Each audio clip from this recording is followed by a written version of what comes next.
Monopoly State. 再见 privacy. China's found another way to get even more user data. At the end of February, Apple will move China-based iCloud users' data and keys from its servers in the US to China. The company says this is to comply with Chinese law.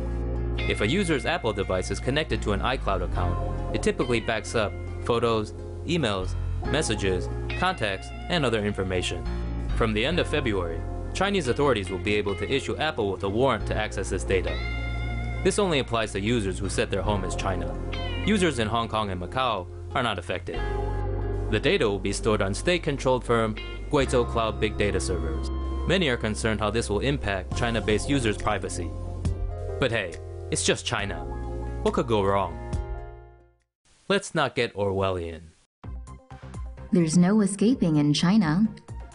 Chinese authorities have begun donning high-tech glasses to spot suspects, the latest use of facial recognition technology in the increasingly all-seeing state. Police in Guizhou can now verify people's identities within minutes using sunglasses with a camera attachment, which is connected to a database via a portable device.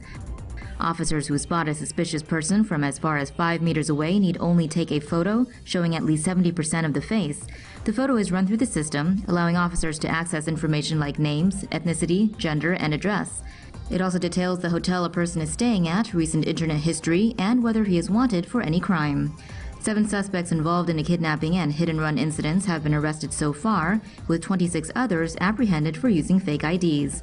The use of facial scanners and other similar technology are widespread in China, where there are fewer privacy concerns. The government is in the process of amping up surveillance, starting with a database containing relevant information on its 1.3 billion citizens. Big Boss is watching. You may not know it, but your company could be keeping tabs on you, planting sensors in the lights, under your desk, or even in your badge. Companies who use such devices claim the goal is less about allowing employers to snoop on workers and more about efficiency and practicality. Sensors are often embedded in inconspicuous places like light fixtures. They detect motion and can track employees' behavior patterns, allowing a back-end system to adjust lighting and temperature accordingly, and thus save on energy. US employers are legally allowed to monitor the workplace, so long as they exclude the bathroom. And some bosses are fully utilizing that right. Employees at one company have sensors in their badges equipped with microphone and GPS to track physical and verbal interaction in the office. Soon, colleagues and higher-ups could forgo emails and messaging, and instead use locators embedded in badges paired with an app to track specific individuals. On the bright side, data collected from these devices are anonymized. This means individual employees won't leave an electronic trail that would allow employers to eavesdrop. But that's what every company that tracks your data says. Do you trust them? The Internet on Communism. Vietnam now has thought cops, thousands of them. Vietnam has tasked 10,000 members of a new military internet unit with countering wrong views online. Reportedly, these so-called cyber troops are directed to combat wrongful information and anti-state propaganda. Data from internet watchdog Freedom House lists Vietnam as one of the world's worst places for internet freedom. According to Human Rights Watch, the country jailed 19 bloggers and activists in 2016. Internet penetration is high in Vietnam. Around half of its 90 million strong population are connected, and it is said to be one of the top 10 countries for Facebook users by numbers. But can these 10,000 thought cops police data from 40 million something internet users? Only time will tell.